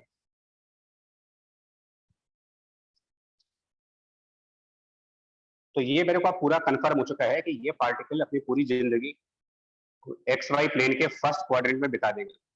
ना तो ये इधर जाएगा, ना तो इधर आएगा, ना इधर आएगा। 2 dimensional motion in the first quadrant of X Y plane.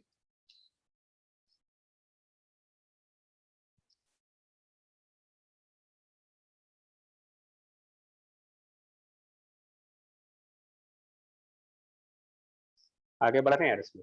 Yes yes sir. अब आते हैं सॉल्व कैसे करेंगे इसको। इसके एक्स और Y coordinate as a function of time कैसे निकाले जाए कि टी सेकंड्स के बाद एक्स और वाई कोऑर्डिनेट्स क्या बनेंगे।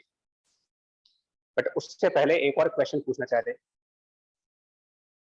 कुछ टाइम के बाद ये एक्स और वाई कोऑर्डिनेट्स पे पहुंच गया, इसके कुछ कोऑर्डिनेट्स आ गए, मान लो एक्स वाई।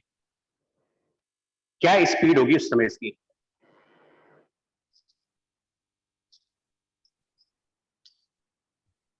हमें 2 क्वेश्चंस पूछने हैं इसमें। एक, पोजीशन कोऑर्डिनेट्स का टाइम से क्या रिलेशन चलेगा। दूसरा, पोजीशन कोऑर्डिनेट्स का और स्पीड का क्या रिलेशन होगा। ये दोनों चीज निकालनी है। स्पीड तो हाफ AT स्क्वायर से ही आएगी। भाई साहब एक मिनट, नहीं तो हमारे को टाइम टाइम के साथ रिलेशन थोड़ी चाहिए। Yes question sir. है स्पीड और पोजीशन कोऑर्डिनेट्स के बीच का क्या रिलेशन बनेगा, और दूसरा क्वेश्चन है पोजीशन कोऑर्डिनेट्स और टाइम के बीच क्या रिलेशन होगा।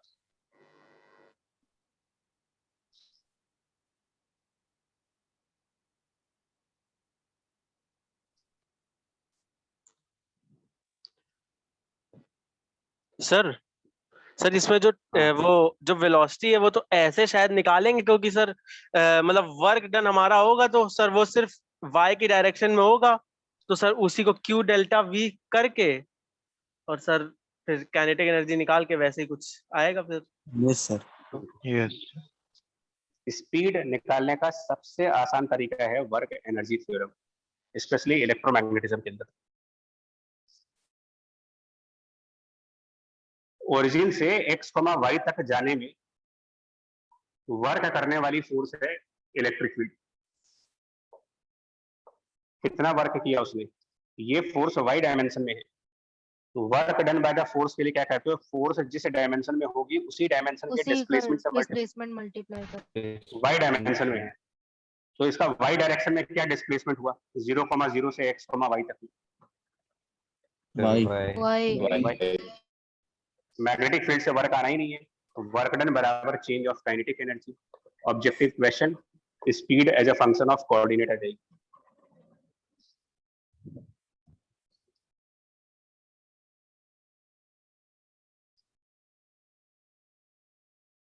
Speed as a function of coordinate मिल गया आपको।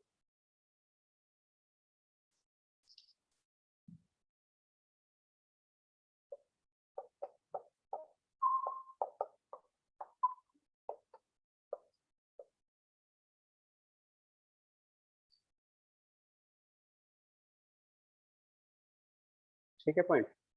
Yes yes sir. कुछ चीजें मतलब इसको डिफिकल्ट नहीं बनाइएगा फिर बोलना। अभी तक हमने कोई मैथ यूज नहीं किया, मतलब उस लेवल की मैथ जिसको मतलब टफ कहा जाए।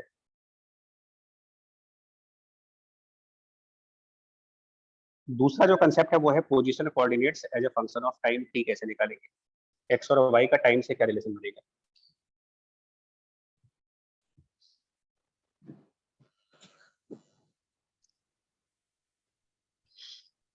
सर जो y है हमारा वो तो हम लोग सीधे ही निकाल सकते हैं हाफ AT स्क्वायर से, लेकिन जो सर ये है जो x कोऑर्डिनेट।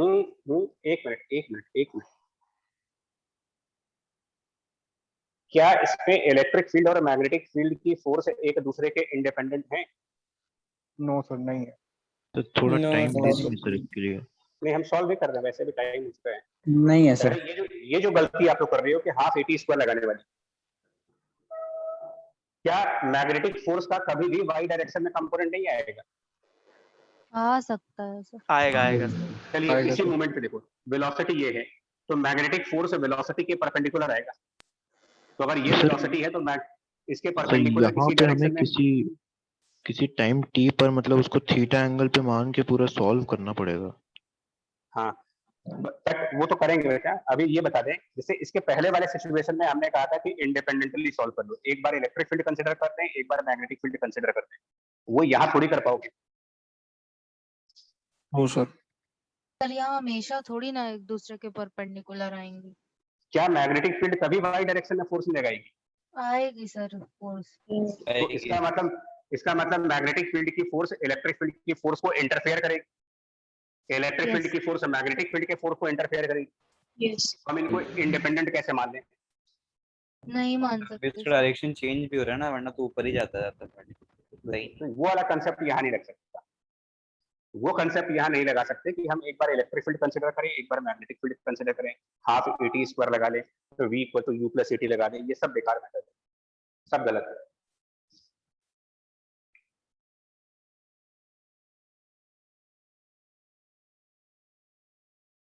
ठीक है, तो टाइम आपको पूरा ही दे रहे, मतलब टाइम हमारा भी हो चुका है अभी, जो प्लान किया था वो तो हुआ ही नहीं आज।